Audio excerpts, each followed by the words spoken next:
যদি তুমি কোনো বিষয় নিয়ে খুব দুঃখিত হও, যদি কেউ তোমার মন ভেঙে দিয়ে থাকে, যদি তুমি জীবনে সুখ খুঁজে না পাও, অথবা যদি তুমি তোমার জীবনে সফল হতে চাও, তাহলে শ্রীমদ্ ভগবদ গীতার জ্ঞান তোমাকে সব সময় সুখে থাকতে শেখাবে। এই জ্ঞান তোমাকে জীবনের প্রতিটি যুদ্ধ জিততে শেখাবে, সফলতা অর্জন করতে শেখাবে। যখন তোমার মনে হবে এই দুনিয়া খুব স্বার্থপর, কেউ তোমার পাশে নেই, সবাই শুধু নিজের স্বার্থ নিয়ে বেঁচে আছে, তখন গীতার এই জ্ঞানই তোমাকে সাহস দেয়, তোমাকে পথ দেখায়। একটা কথা নিশ্চিত, যে ব্যক্তি গীতার জ্ঞান বুঝে যায়, সে তার জীবনের প্রতিটি সমস্যাকে সহজে দূর করতে পারে। আজ আমরা শ্রীমদ্ ভগবদ গীতার 15টি অসাধারণ শিক্ষার বিষয়ে আলোচনা করব। এটা আমি নিশ্চয়তা দিতে পারি, যে ব্যক্তি এই ভিডিওর শেষ পর্যন্ত মন দিয়ে এই 15টি উপদেশ শুনবে, সে তার সমস্ত কষ্ট, দুঃখ, যন্ত্রণা সহজে দূর করতে পারবে এবং সে জীবনে যা চায় তা সহজেই অর্জন করতে পারবে। শ্রীমদ্ ভগবদ গীতার প্রথম শিক্ষা হল, যা ঘটে ভালোর জন্যই ঘটে, যা ঘটছে ভালোর জন্যই ঘটছে, এবং ভবিষ্যতে যা ঘটবে তাও ভালোর জন্যই ঘটবে। এই শিক্ষাটি শুনতে যতটা সহজ, বুঝতে কিন্তু ততটাই কঠিন। কারণ যখন আমাদের সঙ্গে কিছু খারাপ ঘটে, অন্যায় হয় বা জীবনে কোনো দুঃখ আসে, তখন গোটা পৃথিবীটাই আমাদের কাছে ভুল মনে হয়। এই জীবনটাকেই আমরা ভুল ভাবতে থাকি। প্রতিটি মানুষ স্বার্থপর ও নিষ্ঠুর মনে হয় আমাদের জীবনে সব সময় কেবল খারাপটাই ঘটে। তাহলে কিভাবে আমরা বিশ্বাস করব যে সবকিছু ভালোর? সত্যি বলতে, যখন কেউ আমাদের জীবনে আসে, সে আমাদের যোগ্য করে তোলে, শক্তিশালী করে তোলে।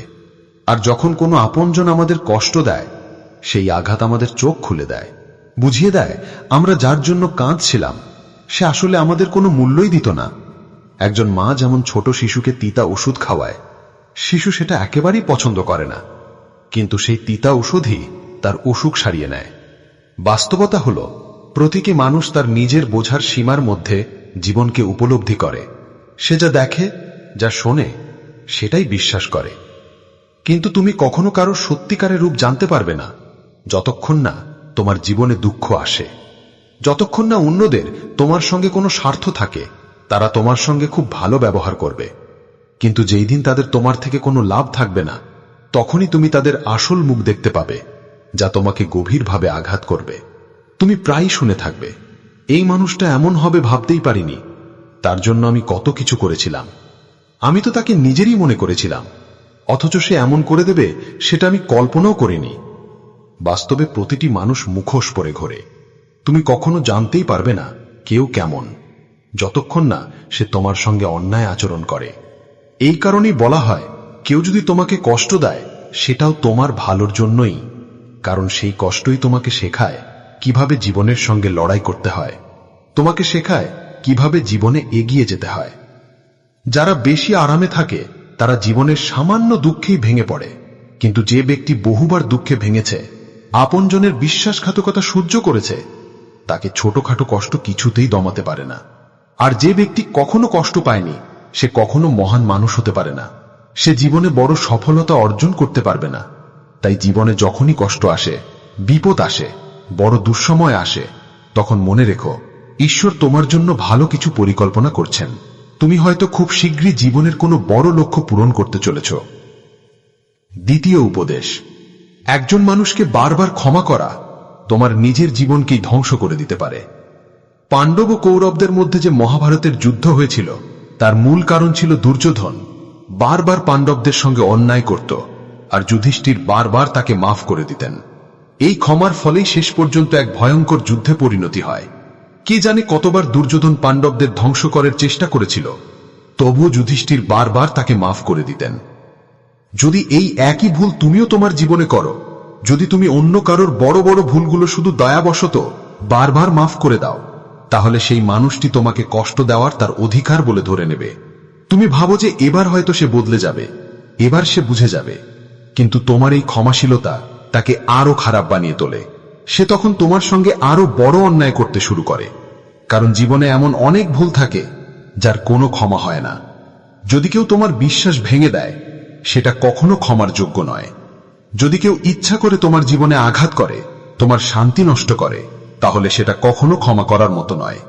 তবুও যদি তুমি এই সব বড় অন্যায়ের জন্য কাউকে ক্ষমা করে দাও, তাহলে একদিন সেই ক্ষমাই তোমার জীবনে বড় ক্ষতি এনে দেবে। তৃতীয় উপদেশ, মিথ্যে আর ধূর্ত লোকেদের সামনে নিজেকে ভালো প্রমাণ করার কোনো প্রয়োজন নেই। দেখো, এই পৃথিবীতে ভালো মানুষদেরকেই মিথ্যেবাদীদের চেয়ে বেশি পরীক্ষা দিতে হয়, বেশি কষ্ট সইতে হয়, কারণ এই সব মানুষ বারবার তোমার সততার প্রমাণ চায়। তারা বলে, তুমি যদি সত্যি ভালো হও তাহলে আমাদের কথা মানতে হবে। যখন দুর্যোধন ও শকুনি পাণ্ডবদের সঙ্গে ছলনা করে পাশা খেলছিল, তখন যুধিষ্ঠির চুপচাপ ছিলেন। তিনি খেলায় একে একে 5 ভাইকেই বাজি রাখলেন, এমনকি স্ত্রী দ্রৌপদীকেও বাজি রাখলেন। আর দুর্যোধন তখন রাজসভায় দ্রৌপদীর অপমান করতে শুরু করল, তাকে নিরস্ত্র করার চেষ্টা করল। তবুও পাণ্ডবরা কিচ্ছু বলল না। তারা ভাবল, আমাদের তো ধর্ম পালন করতে হবে, এই সভায় বড়রা বসে আছেন, আমাদের তো সত্যের পথে চলতে হবে। কিন্তু যারা কেবল ছল আর ধোতারণা দিয়েই বাঁচে, তাদের সামনে সৎ হয়ে কি লাভ? তাদের বোঝাতে চাওয়ার কোনো প্রয়োজন নেই যে তুমি কত বড় ধার্মিক। সত্য কথা বলা তখনই পুণ্য যখন সে সত্য কারোর উপকার করে, আর মিথ্যে কথা বলা তখনই পাপ যখন সেই মিথ্যে কারোর ক্ষতি করে। যদি তোমার মিথ্যাতে কারোর উপকার হয়, কারোর হৃদয় খুশি হয়, তাহলে সেই মিথ্যে পাপ নয়, বরং পুণ্য। আর যদি তোমার সত্য কারোর হৃদয়ে আঘাত করে, তাহলে সেই সত্য পাপ।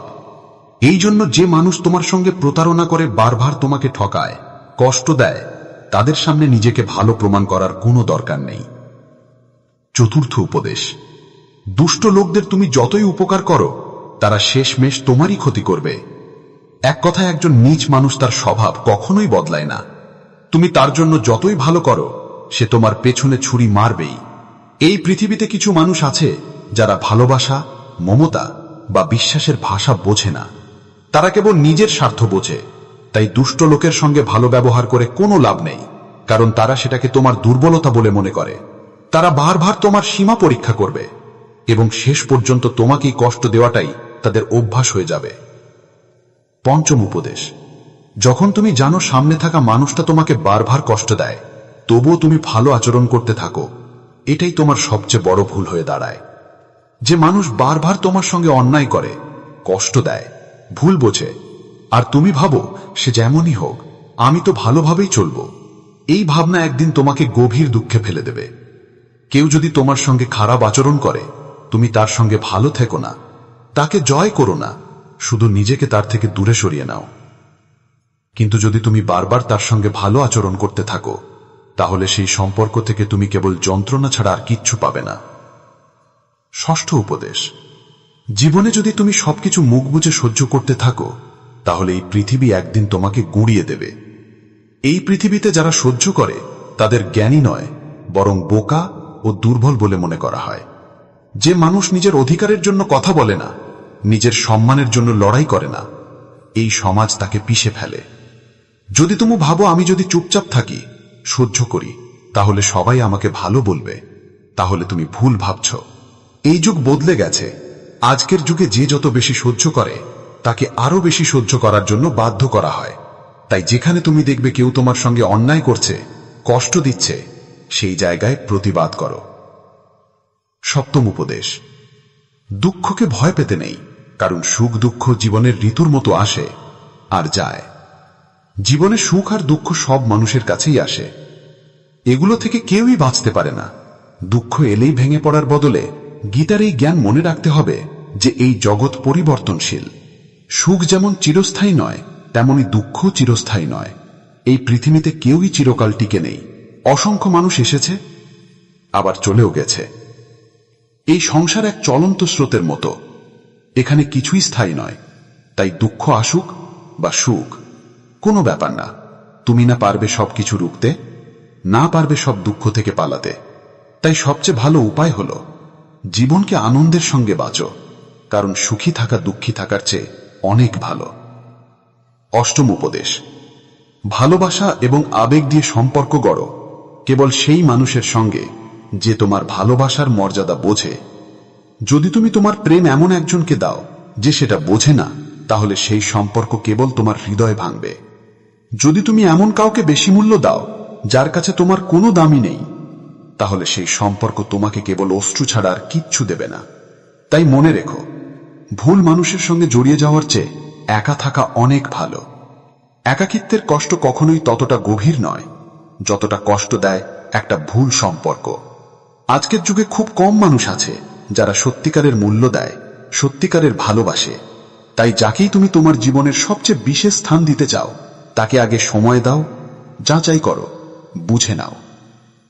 প্রেম দেওয়া বা কাউকে গুরুত্ব দেওয়া ভুল নয়, কিন্তু যদি সেই সম্পর্ক তোমাকে যন্ত্রণা দিতে শুরু করে তাহলে সেই সম্পর্ক থেকে সরে আসো।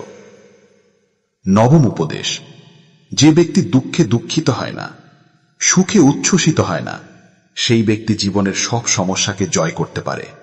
ভগবান শ্রীকৃষ্ণ বলেছিলেন, যে ব্যক্তি শত্রু মিত্র, স্নেহ বিদ্বেষ, ঠান্ডা গরম, সুখ দুঃখ সবকিছুকে সমভাবে গ্রহণ করতে পারে সেই প্রকৃত জ্ঞানী। যে কখনো কষ্টে ভেঙে পড়ে না, আবার সামান্য সুখ পেয়ে আর সামান্য সুখেই যদি মাথা ঘুরে যায় তবে মানুষ তোমার উপর বিশ্বাস হারিয়ে ফেলবে। যদি কেউ সামান্য দুঃখে তোমার কাছে আসে আর একটু ভালো সময় এলেই তোমার থেকে মুখ ফিরিয়ে নেয়, তবে সেই মানুষকে কেউ বিশ্বাস করে না।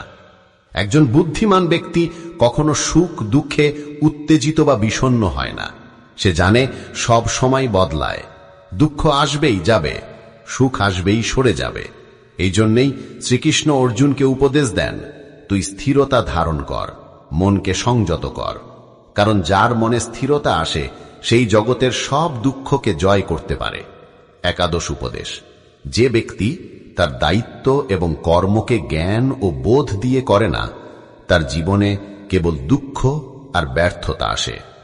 যখন অর্জুন বলল, এত মানুষকে হত্যা করে যুদ্ধ করব, বরং আমি সন্ন্যাসী হয়ে ভিক্ষা করে খাই, তখন শ্রীকৃষ্ণ বললেন, এটা তোর ধর্ম নয়। তুই একজন ক্ষত্রিয়, তোর ধর্ম হল অন্যায় অবিচারের বিরুদ্ধে যুদ্ধ করা, ধর্ম রক্ষা করা। এই মুহূর্তে যখন মাটি পাপ আর অন্যায় ভরে গেছে, তোর কর্তব্য এই পাপীদের বিরুদ্ধে যুদ্ধ করা আর পৃথিবী থেকে অশুভ শক্তিকে সরিয়ে ফেলা।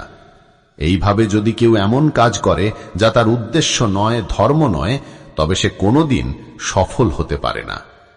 অনেকে বলে, আমি তো অনেক পরিশ্রম করি, তবুও সফল হতে পারি না, কারণ তারা ঠিক বুঝে ওঠে না তাদের সত্যিকার দায়িত্বটা কি। এই জন্যেই শ্রীকৃষ্ণ গীতায় বারবার বলেন, তুই তোর কর্তব্যকে চিনে নে, তোর জীবনের সত্য কর্মটা কি সেটা বোঝ। এই শিক্ষা আমাদের সবার জন্য। আমাদের দায়িত্ব কি, আমাদের জন্য কোন কাজ ঠিক সেটাই আমাদের করতে হবে। সবাই যা করছে তা আমাদের জন্য ঠিক নয়, কারণ প্রত্যেকের পথ আলাদা, লক্ষ্য আলাদা। তাই জীবনযাত্রায় যখনই কোনো কর্ম করো তাকে সম্পূর্ণভাবে বুঝে নিজের ধর্ম অনুযায়ী করো। দ্বাদশ উপদেশ: ভগবান শ্রীকৃষ্ণ বলেন, যদি কেউ আমাকে একটুখানি ফুল, ফল বা জল ও ভালোবাসা দিয়ে দেয়, আমি তা গ্রহণ করি। কিন্তু কেউ যদি সোনা দিয়ে কিছু দেয় কিন্তু তার হৃদয়ে ভালোবাসা না থাকে, তাহলে আমি সেটা গ্রহণ করি না। যদি হৃদয়ে প্রেম না থাকে তবে মন্দিরও দোকান হয়ে যেতে পারে, আর যদি হৃদয়ে প্রেম থাকে তবে দোকানও মন্দির হয়ে যেতে পারে। দেখাও মানুষকে দেখানোর জন্য হয়, কিন্তু ভগবান বলেন, আমার সামনে কোনো অভিনয়ের দরকার নেই। যদি কেউ সত্যিকারের ভালোবাসা দিয়ে আমায় ডাকে, আমি ছুটে আসি। শ্রীকৃষ্ণ ও অর্জুনের শিক্ষণীয় ঘটনা ভীষ্ম পিতামহের প্রতিজ্ঞা। মহাভারতের যুদ্ধ চলাকালীন দুর্যোধন দেখে ভীষ্ম পিতামহ 5 পাণ্ডবের কাউকেই মারছেন না। তখন সে ভীষ্মের কাছে গিয়ে অভিযোগ করল, আপনি তো আমাদের পক্ষ থেকে যুদ্ধ করছেন, কিন্তু মন দিয়ে পাণ্ডবদের পক্ষে আছেন। আপনি আপনার রাজাকে জিততে দিতে চান না? এই কঠোর কথা শুনে ভীষ্ম পিতামহ ক্রুদ্ধ হয়ে উঠলেন। তিনি বললেন, আমার নিষ্ঠা হস্তিনাপুরের প্রতি। আমি আমার জীবন এই রাজ্যের জন্য উৎসর্গ করেছি, আর তুমি আমার নিষ্ঠা নিয়ে সন্দেহ করছ? এরপর তিনি এক কঠিন প্রতিজ্ঞা করলেন, আগামীকাল সূর্যাস্তের আগেই হয় অর্জুন থাকবেন না, নয়তো ভীষ্ম পিতামহ থাকবেন না। এই কথা যখন শ্রীকৃষ্ণ জানলেন তখন তিনি চিন্তিত হয়ে পড়লেন, কারণ ভীষ্ম পিতামহ একবার প্রতিজ্ঞা করলে সেটা তিনি পালন করেনি। তিনি সমস্ত রাজপ্রাসাদ জুড়ে অর্জুনকে খুঁজতে লাগলেন। শেষে দেখলেন অর্জুন নিজের ঘরে ঘুমাচ্ছে। শ্রীকৃষ্ণ বললেন, অর্জুন, তুমি এতটা নিশ্চিন্তে ঘুমাচ্ছ, তুমি কি জানো না ভীষ্ম পিতামহ প্রতিজ্ঞা করেছেন, কাল হয় তুমি থাকবে নয়তো উনি? অর্জুন বলল, হ্যাঁ প্রভু, আমি জানি। শ্রীকৃষ্ণ বিস্মিত হয়ে জিজ্ঞেস করলেন, তুমি এটা জানার পরেও এত নিশ্চিন্তে ঘুমাচ্ছ? তখন অর্জুন হেসে বলল, হে কেশব, যার জন্য আপনি নিজে এত ব্যাকুল হয়ে উঠেছেন, তার যদি নিজেকে নিয়ে দুশ্চিন্তা থাকে তাহলে সে সত্যি মূর্খ। কারণ আপনি যদি আমার পাশে থাকেন তাহলে হাজার ভীষ্ম এলেও তারা আমার কিছু ক্ষতি করতে পারবে না। এবং ঠিক তাই হল। পরদিন সেই যুদ্ধে ভীষ্ম পিতামহ আহত হলেন। আর ওর 13তম উপদেশ, অহংকারী এবং রাগী একজন মানুষ কেবল নিজের জীবন নয়, গোটা পরিবার, সম্পর্ক, এমনকি পুরো দেশকেও ধ্বংস করতে পারে। একজন রাগী আর অহংকারী মানুষ তার নিজের অহংকার মেটানোর ছাড়া কিছু দেখে না। সে কারো কথা শোনে না, কাউকে মানে না। সে নিজের অহংকার রক্ষা করতে গিয়ে সমস্ত সম্পর্ককে ভেঙে ফেলে, পরিবারকে ধ্বংস করে দেয়। তাই যদি কোনো অত্যন্ত রাগী এবং অহংকারী মানুষের হাতে ক্ষমতা বা রাজত্ব থাকে, তাহলে সে সাধারণ মানুষের কল্যাণ নয়, বরং তাদের ক্ষতিই বেশি করে। যেমন ধৃতরাষ্ট্র বহু বছর হস্তিনাপুরের রাজা ছিলেন, কিন্তু তিনি কারো মঙ্গল করেননি। আর তার পুত্র দুর্যোধন যুবরাজ হয়েও কখনো কারো উপকার ভাবেনি। সে শুধু নিজের অহংকার পূরণের জন্য সবকিছু ধ্বংস করেছে। এই কারণেই বলা হয়, কোনো সম্পর্ক, কোনো পরিবার বা কোনো রাষ্ট্র কেবল প্রেমে চলে, অহংকার আর রাগে নয়।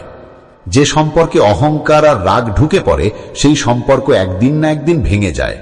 আর যে সম্পর্কে ভালোবাসা থাকে, সে সম্পর্ক চিরকাল অটুট থাকে। 4র্থ উপদেশ, এই দুনিয়ায় ঈশ্বর ছাড়া কাউকে নিজের বলো না, কারণ শুধু তিনি একমাত্র যিনি কখনো ছেড়ে যান না। এই পৃথিবীতে যখন সব রাস্তা বন্ধ হয়ে যায়, তখন ঈশ্বরের পথ সব সময় খোলা থাকে। জীবনে যখন বড় দুঃখ আসে, তখন এই পৃথিবী আমাদের একে একে ছেড়ে দেয়। বন্ধুরা, আত্মীয়রা, পরিচিতরাও দূরে সরে যায়। কিন্তু শত কষ্ট আসুক, হাজার বিপদ আসুক, ঈশ্বর কখনো আমাদের ছেড়ে যান না। তাই তো বলা হয়, যখনই পৃথিবী আমাকে চেপে ধরে, তখন আমার প্রভু হাজার রাস্তা খুলে দেন। 15তম উপদেশ, যে যেমন কর্ম করবে সে তেমনই ফল পাবে। হতে পারে কেউ অন্যায় কাজ করে কিছুদিন মজা করছে, ভোগ করছে, কিন্তু আজ না হোক কাল তার কর্মের ফল তাকে পেতেই হবে। যারা অন্যকে কাঁদিয়ে খুশি হয়, যারা অন্যের হৃদয় ভেঙে আনন্দ পায়, জেনে রাখো একদিন তাদেরই কাঁদতে হবে। তুমি ঈশ্বরে বিশ্বাস করো বা না করো, কিন্তু এটুকু চিরসত্য, যে যেমন কর্ম করেছে সে ঠিক তেমনই ফল পাবে। কোনো না কোনো রূপে, কোনো না কোনো সময় সেই কষ্ট, সেই যন্ত্রণা তার জীবনেই ফিরে আসবে। তাই যারা অন্যায় কাজ করছে, তাদের সাময়িক সফলতাকে দেখে ভেবো না ভুল কাজ করেও ভালো আছে। না, এ কেবল সময়ের ব্যাপার। যেই দিন তার সময় বদলাবে, সে তার প্রতিটি খারাপ কাজের ফল ভোগ করবেই। একজন মানুষ যতই চালাক হোক, সে নিজের কর্মফল থেকে পালাতে পারে না। এই শ্রীমদ্ ভগবত গীতার 15টি মহাজ্ঞান। যে ব্যক্তি প্রতিদিন মন দিয়ে শুনবে, বুঝবে এবং নিজের জীবনে প্রয়োগ করবে, তাকে বিশ্বাস করো, সে পৃথিবীতে প্রতিটি যুদ্ধে জয়লাভ করবে এবং প্রতিটি দুঃখকে হাসি মুখে পার করে যাবে। প্রভুর এই পবিত্র জ্ঞান যদি আপনার হৃদয়কে স্পর্শ করে থাকে, তবে একটিবার ভগবানের নাম স্মরণ করুন। আর যদি মনে হয় এই উপদেশ কারো জীবন বদলে দিতে পারে, তাহলে দয়া করে এই ভিডিওটি আপনার প্রিয়জনদের সঙ্গে শেয়ার করুন। কারণ ঈশ্বরের জ্ঞান শুধু শুনবার জন্য নয়, জীবনে প্রয়োগ করার জন্য। যদি আপনি চান শ্রীকৃষ্ণের আরো এমন গীতার উপদেশ প্রতিদিন আপনার কাছে পৌঁছাক, তাহলে চ্যানেলটি সাবস্ক্রাইব করুন। মনে রাখবেন, ভগবানের পথে একটি পা এগোলে তিনি আমাদের দিকে 100 পা এগিয়ে আসেন।